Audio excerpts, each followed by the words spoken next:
parler aujourd'hui de l'appel de Cthulhu. On est dans la boutique de la maison d'ailleurs, Pop Invaders, et c'est l'occasion de vous présenter un des livres qu'on a ici qui s'appelle l'appel de Cthulhu. Donc une partie d'entre vous sûrement connaissent l'appel de Cthulhu, une autre partie pas. Pour faire relativement simple, vous avez un écrivain dans les années 20 qui s'appelle Howard Phillips Lovecraft qui écrit des nouvelles avec des titres étranges comme Les Montagnes Hallucinées, L'appel de Cthulhu, Dagon, Nyarlathotep, etc. et qu'on a regroupé après sa mort sous l'appellation du mythe de Cthulhu.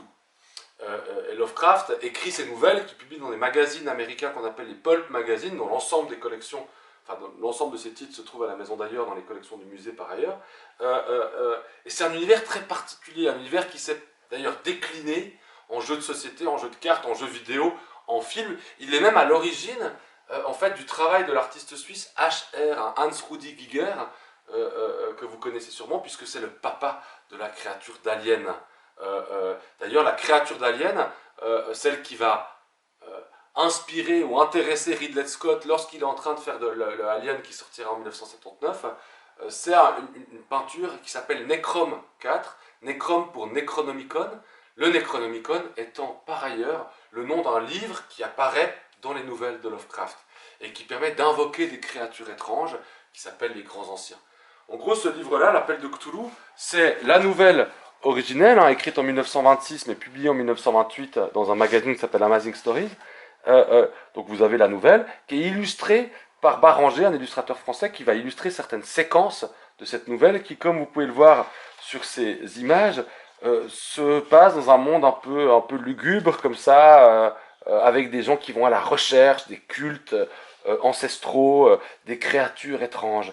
L'univers de Lovecraft, pour vous en parler en quelques mots, c'est un univers très particulier parce que c'est un univers qu'on pourrait qualifier d'horrifique. Mais attention, qu'est-ce que ça veut dire que l'horreur? Alors, pour comprendre ce que c'est que l'horreur Lovecraftienne, il faut peut-être comprendre un peu comment marchent ces histoires. Ces histoires sont toujours un petit peu les mêmes. Vous avez un personnage, qui est celui par lequel on entre dans l'intrigue, souvent un scientifique ou un dilettante, quelqu'un qui n'a pas besoin d'être dans l'action permanente, qui découvre un certain nombre d'indices qui lui laissent, qui crée, si vous voulez, une sorte de bribe d'histoire policière, où il va devoir remonter la trace pour comprendre ce que sont que ces objets, ces artefacts qu'il a pu trouver, une statue anglaise en argile, une lettre de quelqu'un qui est devenu fou, etc.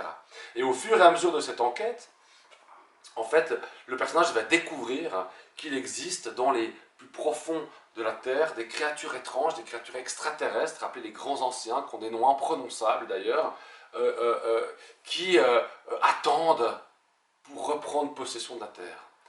Et ce type d'histoire un peu séminale chez Lovecraft, elles proviennent d'une réflexion littéraire qu'on pourrait appeler métaphorique, c'est-à-dire que Lovecraft, dans le début du XXe siècle, comme beaucoup de ses contemporains, suit les actualités astronomiques.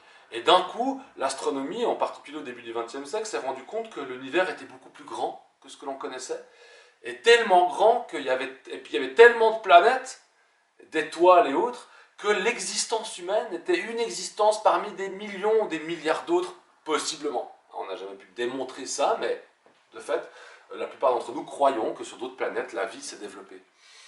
Et donc, en faisant venir ces grands anciens, donc cette race extraterrestre sur Terre, il vient d'une part rappeler que l'existence humaine n'est pas au sommet de l'évolution, ce qu'on croyait encore un petit peu au XIXe siècle, mais d'autre part que, à cause même de l'existence de ces grands anciens, donc de ces créatures extraterrestres, purement rationnelles dans l'univers Lovecraftien, c'est pas de la magie, elles sont des extraterrestres d'une autre planète qui sont arrivés sur Terre, et ben ça rend la vie humaine absurde. Autrement dit, Lovecraft va raconter des histoires de personnages qui pensent être au sommet de l'évolution et qui, à cause de leur enquête, vont se rendre compte de plus en plus qu'ils ne sont pas grand-chose, ce qui les fait en général sombrer dans la folie ou dans la mort.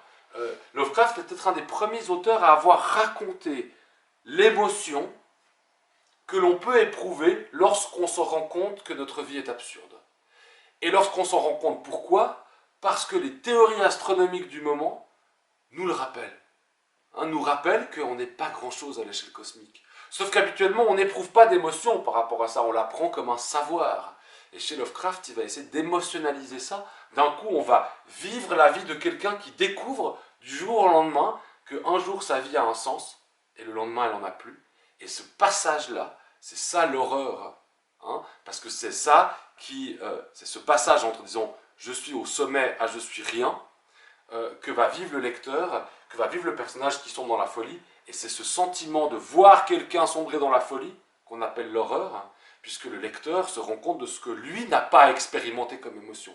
Donc l'appel de Cthulhu, c'est finalement un des récits les plus connus de Lovecraft, qui nous raconte justement une de ses enquêtes qui va descendre pour découvrir des choses, et en particulier découvrir l'apparition d'une immense créature qui s'appelle Cthulhu, dont le nom est imprononçable et qui veille en attendant de reprendre possession de la Terre.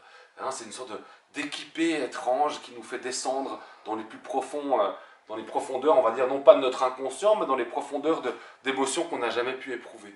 C'est un très beau livre, les illustrations sont magnifiques, c'est compliqué d'illustrer ce qui n'a pas de forme, hein, ou ce qui n'est pas censé avoir une forme.